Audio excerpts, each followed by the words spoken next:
Hey everybody, welcome to another Impact Books book report. This is long overdue in my opinion, but it is also one of the books that I am absolutely unsure of how I'm going to pull this together and do a book review. This book is massive. It is a book called Homo Deus by my boy Yuval Noah Harari. He also wrote Homo Sapiens, or just Sapiens, excuse me, which was also a fascinating book. I loved that.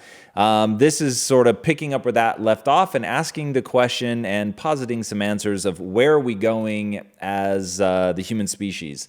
And he paints a very interesting, I cannot tell you how intriguing I found this book, but also found that he was maybe a little bleak in the end. But this book really is utterly fascinating. For anybody that's just curious, this is a book you will not regret reading. So I'm going to have to heavily rely on my notes on this one. It was a very, very dense book. And to avoid just sort of waffling around, I'm going to give it to you right from my notes. So he makes a very structured, logical argument. He lays out who we are. And that's really the first movement of the book, is to understand humans, how our societies function, how we work, how our brains work. And it goes something like this.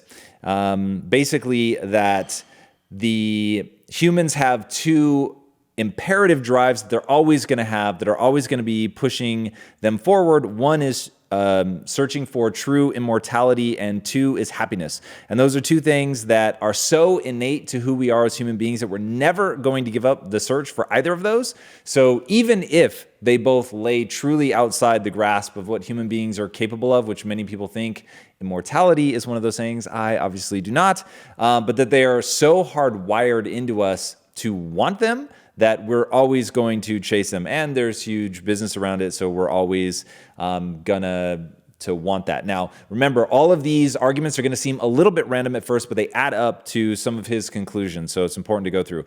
His next thing is on happiness. That's a very interesting take, and he says that evolution has programmed happiness to be fleeting. And I've talked a lot about the difference between eudaimonic happiness, which is framework happiness. It's becoming something. It's using technique or a skill in order to serve others, and that fills you with this sense of well-being. But one thing that I never really get into is even eudaimonic happiness is something that comes and goes. Now, it may be more lasting than the momentary happiness of eating a bowl of ice cream, but he makes a very compelling argument that every kind of happiness is ultimately fleeting.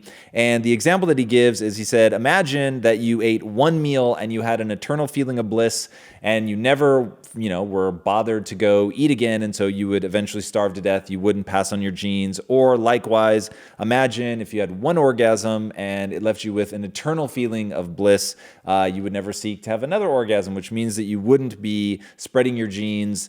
And so that's why every one of our base level human drivers is by its very nature fleeting. And that was just a very succinct way of something that I've spent a lot of time thinking about, and I found that really, really interesting. And that fleeting nature, again, is going to add up to where we're going as a species, to understand these drivers for immortality, for happiness, that all of these pleasurable things, all of these things that drive our behavior, all of them are designed to be fleeting, to be ephemeral, to be something that we have to keep going back for. It really informs sort of where he believes that we're headed. All right, emotions are biochemical algorithms. The notion of algorithms are really important to him, and we'll get into some of the what he calls new religions, and Dataism being one of the new religions that really rides on algorithms. So this notion of him explaining humans even as being algorithmically driven is pretty interesting. And he says that algorithms are one of the most fundamental building blocks of life, period. And if we're going to understand how human works, we really do have to understand algorithms. And emotions are essentially the most efficient way for the algorithms to communicate back with us. And so he talks about the subconscious being where we can process data in a way that is faster and vaster. So the conscious mind is, as Jamie Wheel explains it, sort of the headlines. It's your subconscious is delivering up sort of after the fact, as it's assessing its surroundings and all of that. It's feeding up these headlines, and that's what you experience in your conscious mind. But really below the surface are all these algorithms, vast algorithms that are running, that are able to process and parse and assimilate an insane amount of data. Now, it would be way too slow of a process for us to have a sort of rational understanding of what we're experiencing. So what he's saying is the algorithms speak to us in emotions. So the emotions that we experience are actually just algorithmically driven, and it's the subconscious way of speaking to the conscious mind so that we will act very, very rapidly. And the example that he gives in the book is a baboon that's going after a bushel of bananas that are between it and a tiger. And will it be able to get to the bushel of bananas and escape faster than the tiger will be able to close distance? And it has to process a lot of data: how fast it is, how fast the tiger is, the distance it is from the bananas, the distance the tiger is from the bananas. Is the tiger, does it seem hungry or does it seem disinterested? All of those things are going to factor into this baboon's decision, but it's not thinking about that all on a conscious level. It sees the tiger, sees the bananas, and it has a gut feeling to either go for it or turn and run in the opposite direction. And that feeling of unease or confidence is the algorithms. That's them speaking up to you in emotions. He does a really good job of explaining that, and I found that utterly interesting, and it made all of my emotions that much more relevant when it makes it feel like it's this conversation that I'm having with my subconscious processes. And by the way, that's something that's really useful in life, is to, when you get that feeling, and this is something I've talked about before in terms of how do you become more introspective, how do you become more self-aware, is to realize, like, when you feel something weird in your gut, something feels off, there is an algorithm running and it is trying to tell you something. Once you understand that none of those sensations are random or haphazard, and they are very much the result of your unique algorithms, which have to do not only with your genetics, but your upbringing and everything that's going on in your life, that it is trying to tell you something. And so whether or not you listen to that is going to be determined by what your goals are. And so anyway, we could go off on a whole tangent on that. We won't, but that's the way that the subconscious is speaking to you. All right. Whatever the dominant form of mythology is in human society is really going to shape the very fabric of that society. And as he started getting into this, I found this incredibly interesting. And he said that when cultures were more animist, so we viewed ourselves as being sort of at one, we were one piece of the cosmos, we were one piece of the planet, and so we didn't necessarily view ourselves as any better than other animals. So if we were walking through the forest and we came across a snake or a tiger or whatever, animist societies may actually speak to that animal and say something like, hey, we're both here looking for food. I won't mess with you if you don't mess with me. And there's a real sense of connection. But as we move out of an animist society and we go into a society whose dominant form of mythology is theist, then everything changes. And in theist religions, you're living in a world where basically the plants and animals are under human dominion, and God has granted us special status as human beings. And basically, he says that this shift has massive implications in terms of how we treat animals and the environment, which we can certainly see. And it's really the shift that has allowed us to slash and burn entire rainforests and do farming, animal farming, the way that we do now, which really wouldn't be possible if we didn't have a dominant form of mythology that gave us dominion over all of those things. So I thought that was interesting, and I was very curious sort of where he was going with this and building on it. But ultimately where he's going to take you is to the point of saying, okay, we have a new religion now, and that new religion now is humanism. And that has implications, but does he think we're going to make the crossover into our sort of next generation of being a human while we're still humanists? Or do we transition to what he calls Dataism? We'll get to that in a minute. I'll just read you my direct note on this next point that he makes. Dear God, this is fascinating. The thing about mythology and religion that allows humans to cooperate in very large groups is that they're able to believe that what their fellow humans are doing is a natural law or a commandment from God. Now, where this gets really interesting, he goes into the Crusades, he goes into the pharaohs in Egypt, and how the mythology played into the way that everybody was treating each other And he talks about the Crusades being sort of this fascinating moment where you had two exact mirrored belief systems, but they were opposing. But because they were mirrored, we were able to get into this huge clash between Christianity and Islam. But it was only because you had two competing religions that both believed in a single God, both believed that they were meant to fight and die for the Holy Land, that they had to recapture that. If either of them had believed even just a slight different variation other than my God is the one true God, my God is the one true God, and it's different than yours. The Holy Land is mine, the Holy Land is mine. We have to kill the infidels, we have to kill the infidels, right? So it all lines up, which is why there was the just catastrophic collision that there was. But if one of the groups had dominant mythology that said, like take one that's animist, right? That we're all a part of this and this land isn't any more mine than it is yours. When you came to take it over, more likely than anything, I would back off and I would find other pastures to deal with. And there would be no sense of like holy ownership and a need to fight for that land. And I just like the way he looked at it through the lens. And in fact, this is one of the things that he says is, imagine you look back at the Crusades and you think, oh my gosh, that's so ridiculous. Or you look back at the way the pyramids were built using slave labor and you think, oh my gosh, that's so ridiculous. And yet, what are the beliefs that we believe now that 100 years or 200 years from now, people will look at and say that's ridiculous? So every society looks back at even 100 years ago or 200 years ago, and it all seems patently ridiculous. But we are living through one of those moments right now and thinking about our own period and all the beliefs that we have, and we're about to get into that with humanism because it made me realize I'm a humanist, and I had no idea that there was even a name for it. That ultimately, almost certainly, future generations are going to look back on it like it's just sort of obviously ridiculous. And then he goes into defining that there are three types of reality: one, subjective; two, objective; and three, intersubjective. The one that's really interesting here is intersubjective, and money is the best example. So something that's an intersubjective truth is something that is only true because we all agree that it's true. So money is really just paper, or geez, in today's modern era, it's like zeros and ones in a computer somewhere. So that is only valuable as long as we all agree that it's valuable. And if we all stopped agreeing that it was valuable, it would immediately cease to be valuable. So take Bitcoin, right? Bitcoin, people started saying, hey, it's valuable, it's worth something. And because they were willing to trade it for goods and services, then it actually became valuable.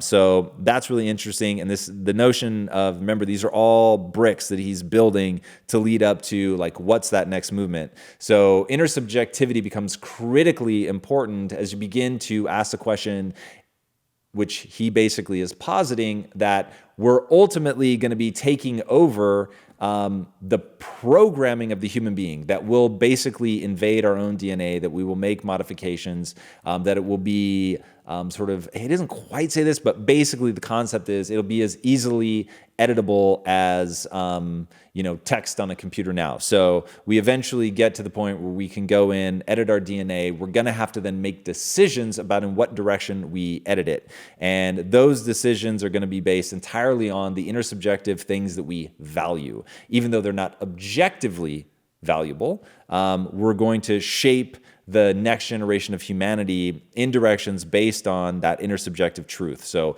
what are our intersubjective truths? Where will we put our emphasis? What are we going to evolve ourselves into? It's pretty crazy. He notes that we're the only animal that can imagine things that we have not seen. So other animals in the animal kingdom use their forms of communication to describe the world as they see it, but humans are the only ones that can describe things like money, companies, governments. All right, and this is where it gets really interesting. In trying to really explain the drivers shaping the human behavior of large groups of people, he says that you can't just look at the neurons and firing patterns in the brain. You have to understand the intersubjective reality that I was talking about of cultures. And he said, take North and South Korea, for instance. They aren't so different from a genetic or environmental standpoint, and yet they have massive differences. But their differences are because they have dramatically different intersubjective fictions, and that they believe they have very different intersubjective fictions that they believe in and adhere to. The following is a direct quote from the book, by the way. I just thought this was so interesting. I took the time to write all of this down verbatim. Maybe this is a quote. maybe someday breakthroughs in neurobiology will enable us to explain communism and the Crusades in strictly biochemical terms, yet we are very far from that point. During the 21st century, the border between history and biology is likely to blur, not because we will discover biological explanations for historical events, but rather because ideological fictions will rewrite DNA strands. So the quote continues, but I'm just going to interject here and say that's what I was talking about, that we're going to value certain things. We're going to begin to manipulate our DNA code and make new humans in our own liking and the things that we believe should be good. But like, how tall should they be? How smart should they be? Should they be empathetic? Should they be less empathetic? Like, what does all that look like? More emotional, less emotional? Should they be like Spock and pure rationality? Like, we're going to make those decisions, and they are very much decisions based on inner subjective truth, which this whole part, like, I just found insanely interesting. Political and economic interest will redesign the climate, and the geography of mountains and rivers will give way to cyberspace. As human fictions are translated into genetic and electronic codes, the intersubjective reality will swallow up the objective reality, and biology will merge with history. In the 21st century, fiction might thereby become the most potent force on Earth, surpassing even wayward asteroids and natural selection. Hence, if we want to understand our future, cracking genomes and crunching numbers is hardly enough. We must also decipher the fictions that give meaning to our world. All right, so when he talks about fiction there, he's talking about those intersubjective fictions that we're all telling ourselves, the religions that we believe in, the value systems that we have created that don't necessarily have a foot in objective reality. And so what we choose to value as we begin to shape DNA, as we begin to, think about CRISPR-Cas9 and our ability to go in and literally edit our genome. It's really fascinating to think where this is going to go. I take a very optimistic approach. I think that we will lean on the better angels of our nature, and I think that good things will come out of this. He paints maybe a little more objectively balanced notion, but I think he leans a little to the gloomy side, but nonetheless, just incredibly interesting. And he's saying, fiction isn't bad. In fact, this is a quote. Fiction isn't bad, it's vital. Without commonly accepted stories about things like money, states, or corporations, no complex human society can function. We can't play football unless everyone believes in the same made-up rules. And we can't enjoy the benefits of the markets and courts without similar make-believe stories. But the stories are just tools. They should not become our goals or our yardsticks. When we forget that they are mere fiction, we lose touch with reality, end quote. This is where he gets into the new religions. So humanism is a new religion. Humanism sees life as a process of gradual interchange, leading from ignorance to enlightenment by means of experiences. The highest aim of the humanist life is to fully develop your knowledge through a large variety of intellectual, emotional, and physical experiences. That's end quote. That's when I realized I'm a humanist. Through literally no intention. And that was what I found so fascinating, is that it really is like a part of a bigger movement, and it's something that is present in society and that we're just moving that way now. When you look at the society sort of at a macro level, like when that started happening and all that, I have no idea, but it was utterly fascinating to hear somebody I'd never met reflect back my belief system, which felt so unique to me, to articulate it so well. I thought that was really fascinating. So that made me really pause when the same guy said, and let me tell you what religion is coming. And we'll get to that in a second. But this is a lead into that. So this is a quote.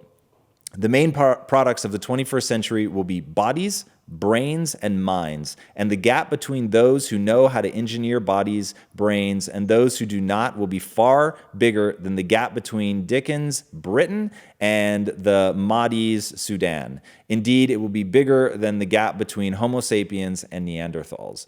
Now, knowing him, that's one of his sort of almost warnings, seeing as how Homo sapiens eradicated the Neanderthals. So I think there's something lurking in the margins on that one. And then he says that Dataism is really the only new quasi-religion that is poised to take over from humanism. And Dataism basically states that everything that humans and machines do is a data processing algorithm, and that really, according to Dataism, it's all about how the data is processed, the efficiency therein. So according to Dataism, communism, for instance, and capitalism aren't competing ideological systems. Instead, they are both variations of data processing.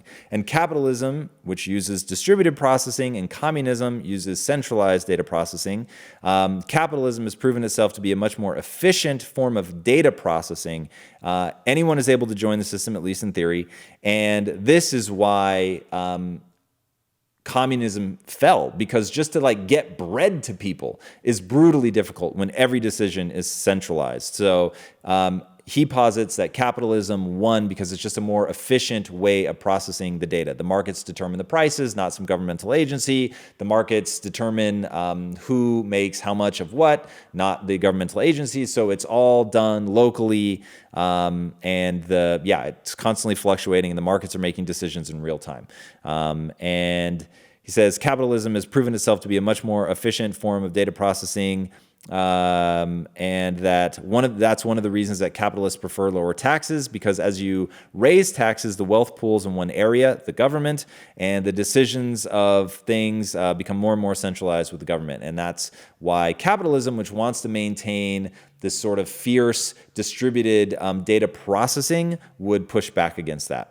Okay. One thing that he prognosticates is that as the data processing algorithms become more and more important, and we all feed everything we do into the data system, and he talks a lot about what happens when all of your emails are being read by AI that follows you. It's unique to you. You have it for decades, and it reads every email. It listens to every phone conversation. It listens to all the music that you listen to. It watches everything that you buy. The types of people that you date. It's, reading your heart rate and subjective and objective measures of happiness and all of that. So that to the point where instead of you going through Tinder and saying, ooh, I want to see this person, it goes, actually, no, remember that they were fun when you dated somebody just like that before. They were fun for the first month, and then you really began to burn out on them. And then ultimately the breakup was brutal, and you went into a period of depression for 6 months after that. So I advise, even though this guy looks a little more boring, you should actually go out with him. And that you had a relationship like that before, and it actually brought you more happiness, and you had actually, for a year after, lamented the breakup. And so this is, what we suggest based on all the thousands of data points that AI would have. And as he was describing it, and I've done a significantly worse job, as he was describing it in the book, I thought, I want that. I want that AI in my life. I want it to read my emails, because I'm certainly not going to. I want it to listen to my phone calls. I want it to be, reading the data being kicked off by my Fitbit and all that. It sounded amazing, and I knew he kind of meant it as a warning, but it sounded phenomenal to me. He goes out of his way to note that we can't really predict the future, but his final words are a little bleak, and he essentially says that in the face of dataism, humanism loses its importance. Humans become one more piece of data, and we're only as important as the data we kick off, and that is ultimately going to make us, and this is almost a direct quote, disappear in a stream like a lump of dirt floating downstream. And I thought, wow, I actually get what he's saying, because if dataism were to sort of swallow the world, then AI would be way more important than humans, because it can process so much more data than we can, so much more rapidly. It would kick off a lot more data. So does one human life really matter that much from a data processing standpoint? Not really. So that was not the most uplifting of endings, but he goes out of his way to say, hey, look, these are just guesses. You never really know where this is all going to end up. So regardless of a mildly bleak sort of take on it, I cannot stress enough, this book it is fascinating, and it will make you look at yourself, life, culture, where we're going, all in an amazing new light. I found this utterly fascinating. This was one of those books I couldn't shut up about. I was talking to everybody that walked by me about this book. It was, just amazing. It gets my highest recommendation. And I really believe that you should read things that you disagree with, I think that's important. So if any of the ideas I said in here, like you think, oh man, that doesn't really resonate with me, man, that might be more reason to read it. All right, guys, if you haven't already, be sure to subscribe. This isn't a weekly show. Most of them are. But when I read something that just seems really important to cover, we will cover. And this one was awesome. I loved it. And I think you will too. So subscribe. And until next time, my friends, be legendary. Take care.